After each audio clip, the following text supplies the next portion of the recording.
Hello everyone, I'm Pallavi Bajpai, your yoga instructor for today's class, which is going to be an introductory class wherein you would get to see my method of teaching, my style of teaching, and you would also get a taste of what a basic Hatha yoga practice is like. So let us start the class right away, and also it will be a follow along class wherein I would be first demonstrating the posture, and right after that my viewers are advised to follow along with me. So before beginning the class, I would be first sitting in a simple cross-legged position, and my spine has to be erect, shoulders have to be relaxed, hands have to come in prayer position, and I would utter the word Om, which is the cosmic sound. So let me first demonstrate that, and to chant Om, I first inhale very deeply. It has to be a deep inhalation, and as I will exhale, I will utter the sound of Om. So let me demonstrate that.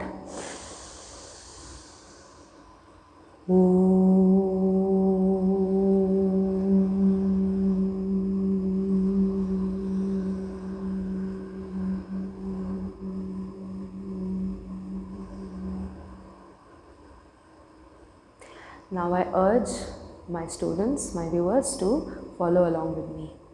Inhale and exhale Om.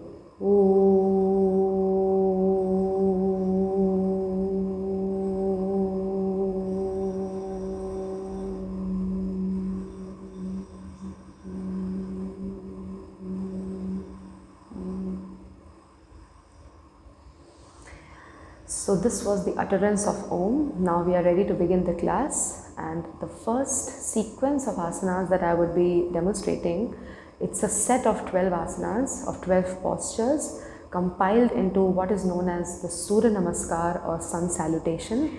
I would be demonstrating that in the Hatha Yoga style, and before talking about Surya Namaskar, let me mention different contraindications associated with it.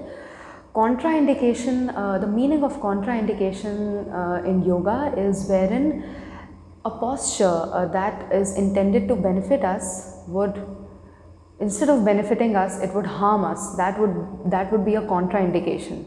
So suppose for Surya Namaskar, if anybody has a back injury, wrist injury, heart problem, high blood pressure, or there are ladies out there who are pregnant, I would advise you to simply skip Surya Namaskar just now and wait for the modifications that I would be giving in my later classes. I would be telling about different modifications that we can apply if you have any such medical conditions. So I've mentioned the contraindications now. Now let's get ready to learn Surya Namaskar, and for that I need to stand up first. Okay, so I've stood up and I come in front of the mat. My gaze is forward, spine is erect, shoulders are broad, palms fold in the prayer position, and here I first simply inhale and I exhale. So I inhale and I exhale.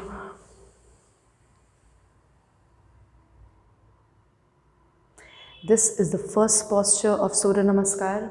Second posture would be when I inhale and I arch back and I raise both my arms up.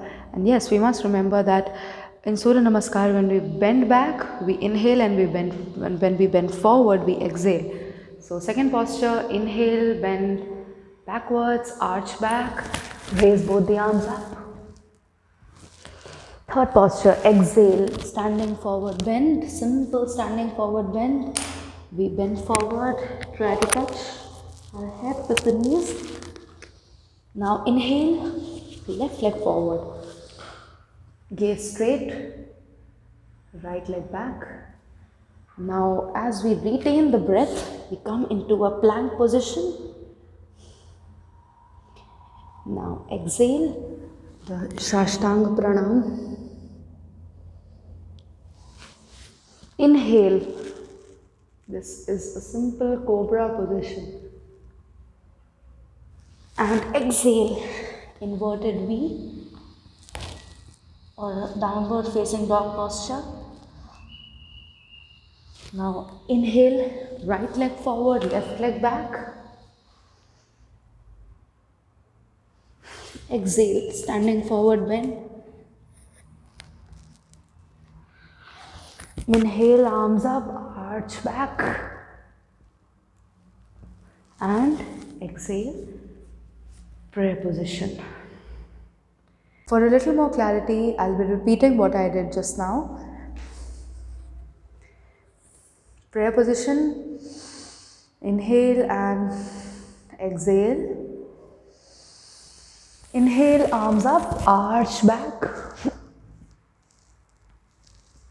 Exhale, bend forward. Inhale, left leg forward. Retain breath, plank position. Exhale, Shashtang Pranam. Inhale, Cobra position. Exhale, inverted V or downward facing dog. Inhale, right leg forward, left leg back. Gaze has to be in front. Exhale, simple standing forward bend. Inhale, arms up, arch back. And exhale, prayer position. So you saw how I demonstrated all the 12 postures of Surya Namaskar or Sun Salutation in Hatha Yoga style. Now let me give you some benefits of it as to what happens to our body if we do Surya Namaskar every day. Firstly, we all should know that Surya Namaskar, if performed regularly, is a full body exercise. It's a full body strengthener. It's great for getting the blood circulation right, to get a glowing skin. It boosts our metabolic rate, our metabolism. It's known to even regulate the menstrual cycle in women. It also burns a lot of calories if you're somebody who wants to lose some weight, some extra pounds. So if you do 10 minutes of Surya Namaskar, it would burn around 139 calories. So that means if you do 1 minute, if you do Surya Namaskar in 1 minute, for 1 minute you would burn 13.9 calories. It is also known to regulate sugar levels in the body. So if somebody who's diabetic and does Surya Namaskar every day, it can even cure his or her diabetes. So please do it every day. Do at least 6 or 7 rounds of Surya Namaskar every day to the rising sun, or even if it's performed in the evening, that is also not a problem. But maximum benefits are supposed to be reaped in the morning. It is believed so. So do it every day. So before I move ahead with my explanation, my teaching of various asanas targeting various body areas, I would first like to delve a little into the philosophy of yoga, the real meaning of yoga, the purpose of yoga. And to understand that, I would like to mention a little about the very famous, the very important historical text known as Yoga Sutras. And these Yoga Sutras, they were compiled somewhere in the early centuries AD by a very revered sage, Maharishi Patanjali. And this Yoga Sutra is a body of texts that were compiled by Maharishi Patanjali, and they contain a collection of sutras in Sanskrit. And these sutras, they convey the idea of yoga. What is yoga? The real philosophy of yoga. And there's a very famous line contained in this very text. It is read as Yoga Chitta Vritti Nirodha. And this explains the purpose of yoga as a lifestyle, as a regime. And Yog Chitta Vritti Nirodha is a line in Sanskrit language, and it translates as Yoga is yoga, Chitta is mind, vritti is fluctuations, disturbances, and nirodha means to control or to quieten.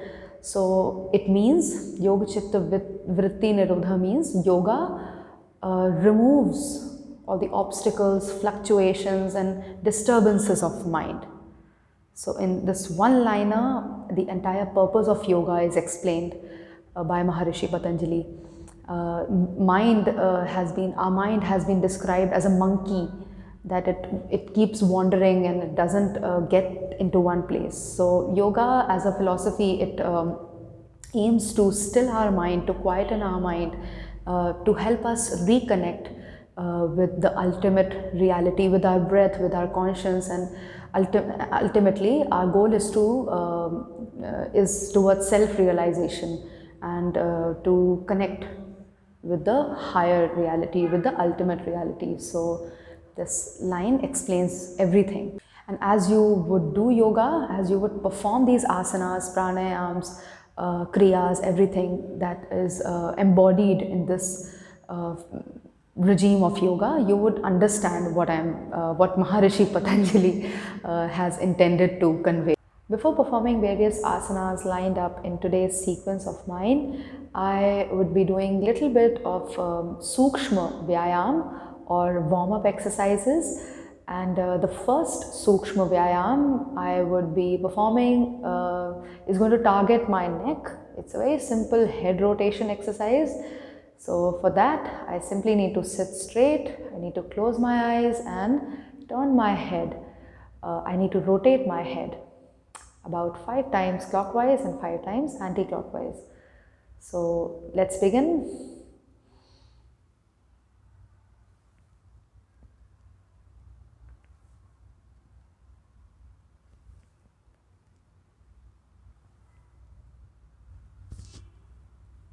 Anti-clockwise.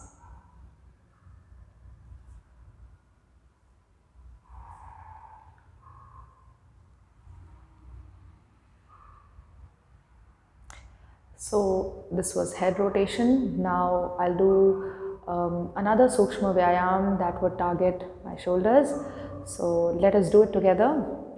I need to touch my scapula. This is the scapula bone, the collar bone, and I try to touch both my elbows together and need to rotate the elbows. So let's begin. 5 times clockwise, 5 times anti-clockwise.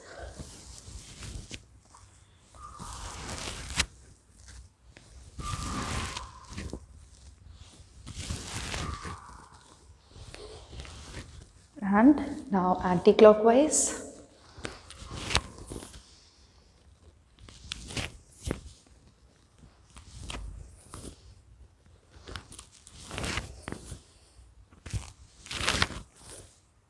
So this was it. And now the third sukshma vyayam, wherein I just gently stretch my arms like this and like this 2-3 times.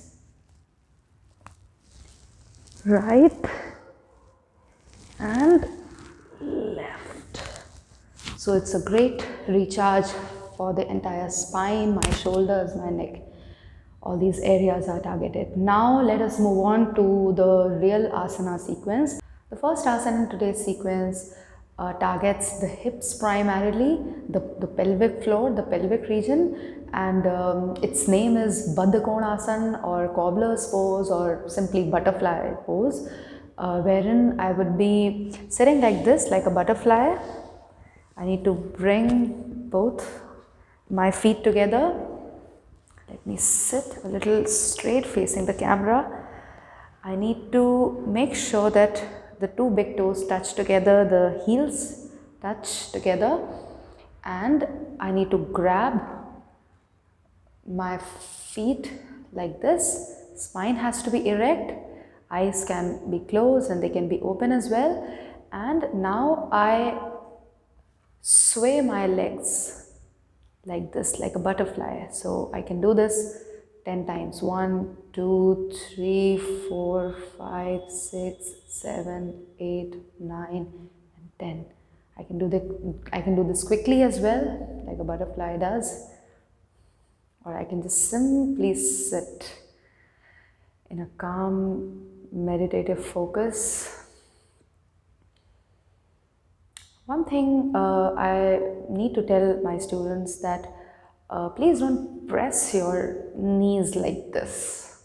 Please don't do it. Let this naturally happen. Let your knees touch the mat naturally, like this. If you keep your spine erect, you fidget a little, you would automatically get to touch your knees on the mat. And one more thing, your heels, both the heels should come as close to the groin area.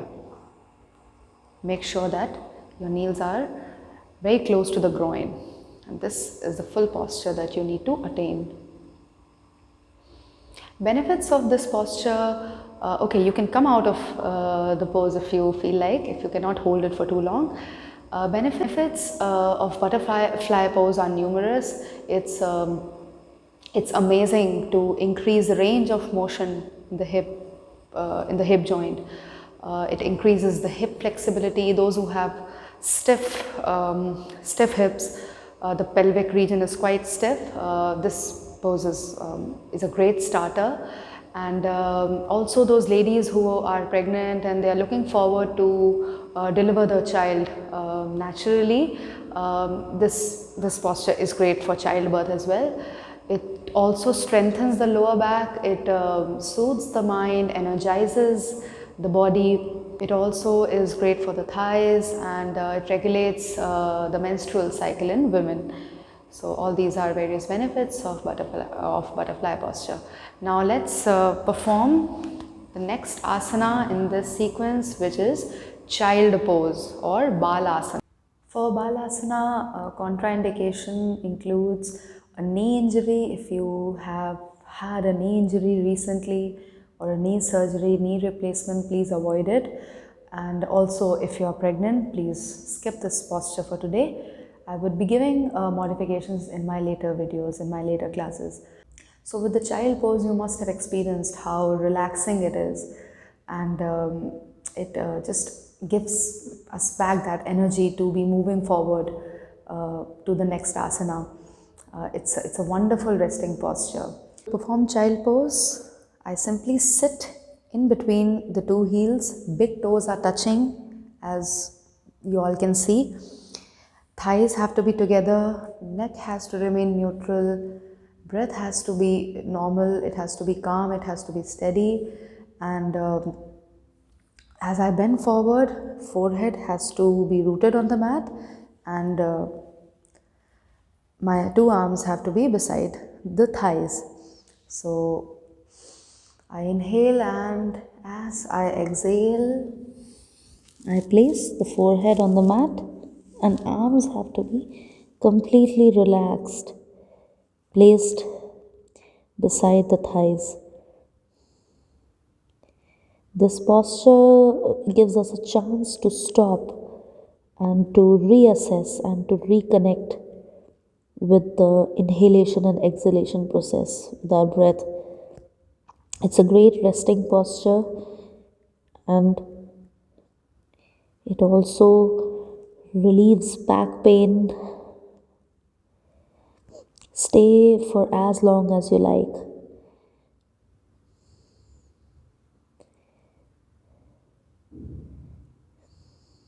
If you want to go a little deeper into the posture, if you want to challenge yourself a little, just separate the two knees and then try placing the forehead on the mat.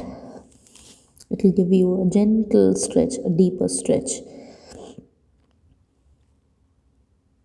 Also, if you have problem in putting the forehead down, you can simply make two fists and place your head on top of that. Or you can use a block, a yoga block, and either one or two, it's up to you. And you can simply relax like this.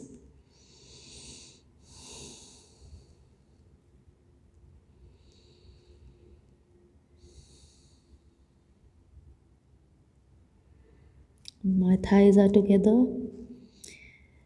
Big toes touching, heels separate, and breathe normally. Now to come up, I simply inhale as I come up and exhale. The next asana that I would be teaching today is Navasana or Naukasana, or simply the boat pose. Benefits are innumerable. It is a whole package of benefits. This asana offers so many benefits. Firstly, it's a great core strengthener. It strengthens the core. It makes the abdominal muscles very, very strong. And it burns belly fat as well. Also, it's great for legs, for arms, neck, shoulders, spine. It strengthens the internal organs as well, liver, kidney, pancreas. And it is also beneficial in indigestion, constipation or gas issues relating to that. And it relieves stress. It also is very good to regulate sugar levels in the body. So it makes it great for diabetics. Contraindications of this asana include if you have balancing issues such as problem of vertigo, if you have asthma, if you are pregnant, if you have had a recent surgery or a very chronic injury, or if you have low blood pressure, also asthmatic patients, if you are a heart patient, and if you are menstruating, especially ladies out there, first 2 days of menses you may avoid this pose. And so if you have migraine or a spinal disorder, you may skip it or wait for my modifications, which I would be giving later. So let me move on to the step-by-step guide of this posture. Let us start. Watch me closely as I do the Navasana, and then you may follow along. I sit straight with my feet rooted on the mat. My spine has to be straight and knees are bent.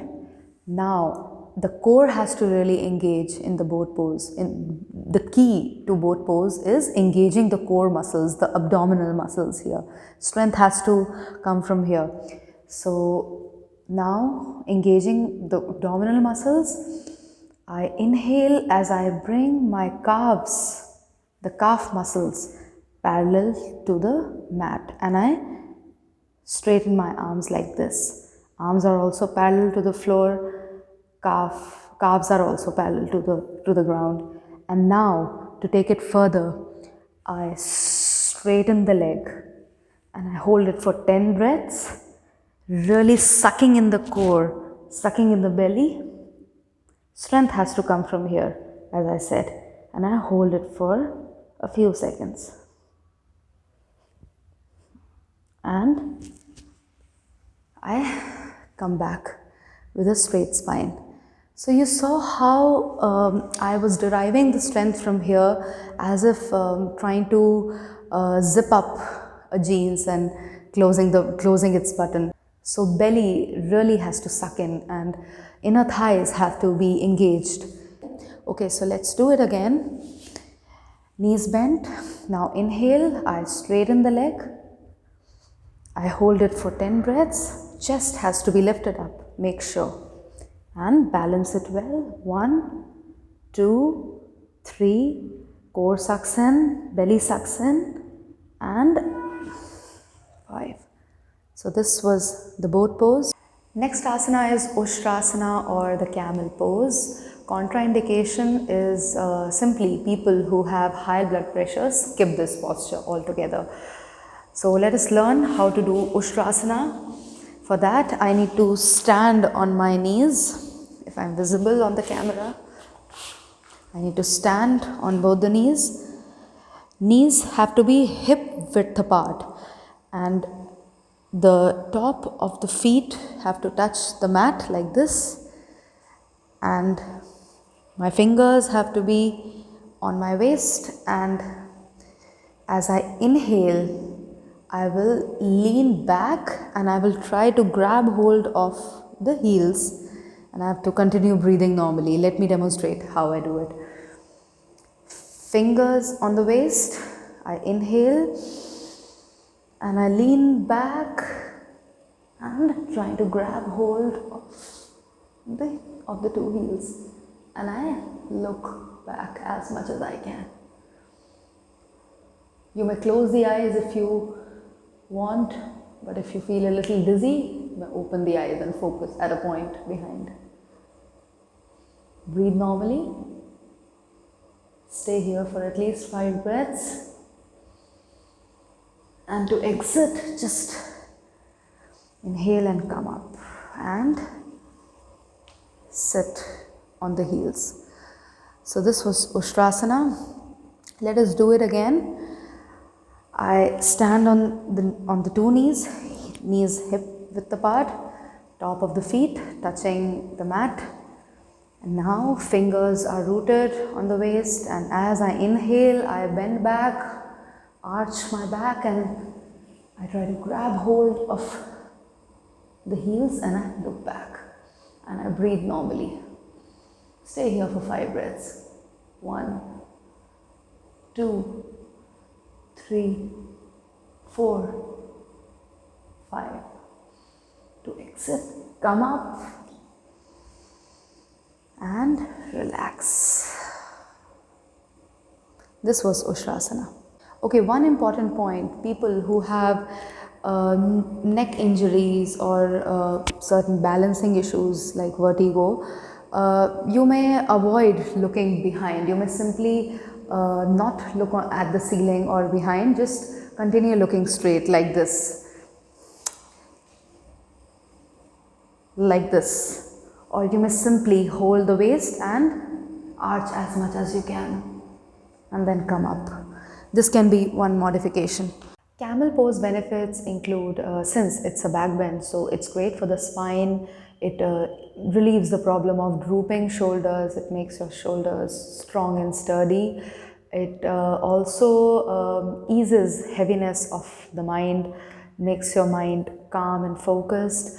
Then it's a great exercise for the thighs as well, for the hamstring. Then it works on the diaphragm, the lungs and the respiratory system. So it just opens up your chest and it gives you a healthy heart.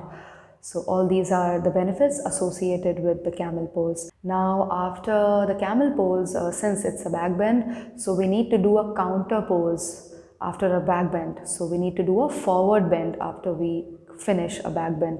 The forward bend that I would be doing in this sequence today is Paschimottanasana, or a simple seated forward bend.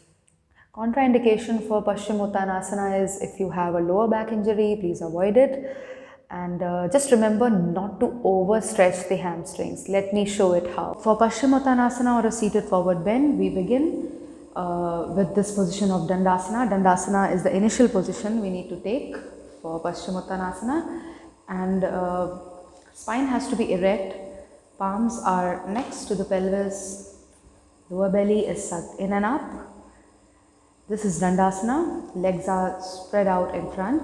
And now for Paschimottanasana, or a forward bend in the seated position, we need to inhale and raise both the arms up. And as I exhale, I lengthen the spine and I try to grab hold of the two big toes. We can bend the elbows as per our convenience, or keep the arms straight, it's up to us. I would bend the elbows and I try to touch my nose with the knees. And I hold for 5 seconds. 1. I'm engaging my inner thighs as well. 3, 4, and 5. Now inhale as I look up and exhale. I come back to Dandasana. Remember that if you have very tight hamstrings, you don't need to overstretch. You simply can bend the knees like this and then grab the two big toes. It's not a problem. Also, to deepen the posture, while deepening the posture, we need to make sure that the back remains flat. The back doesn't have to curve like this, and shoulders have to remain away from the ears. So shoulders away from the ears, and then to deepen, I'll simply move forward and then try to touch the nose with the knees. And then inhale and come up. So the thighs, inner thighs are being engaged, core muscles are being engaged. So lots of things are happening in this posture. Benefits of Paschimottanasana include flexibility of the hamstrings, the calf muscles, internal organs receive some sort of an exercise, and also spine becomes flexible. So these are the various benefits of Paschimottanasana. So this was the end of today's practice. Now let us come back to the initial position we took while beginning the class, where we chanted Om once. Now we would chant Om thrice with folded hands and closed eyes. We inhale and exhale Om. Om.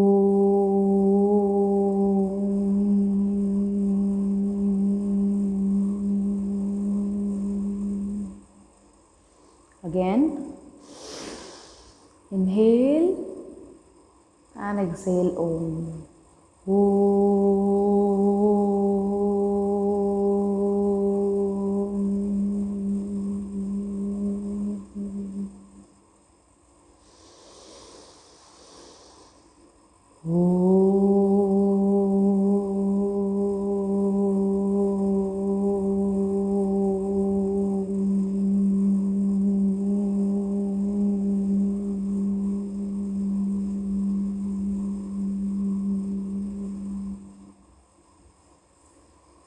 While chanting Om, we need to make sure that we focus in between the eyebrows. With closed eyes, we need to visualize a point here. This point is the Agya Chakra in between the brows. So make sure you focus there. Now rub both the palms together. Open your eyes. Smile gently and transfer the energy that you have gathered with today's practice on your eyes first, and then your mind, your brain, and then spread out your legs and transfer the energy to your entire body. And give yourself a pat on the back. Thank yourself for showing up on the mat today, and make it a point that you practice daily without fail. I hope you enjoyed the lesson. I hope I was slow enough, I was comprehensible enough. Sorry for any mistakes I made. I tried my best to be precise and clear enough with my instructions, alignment, gaze, and everything else. Thank you for watching, and now get up and get going, and I wish that you have a wonderful day ahead. Bye bye. Namaste.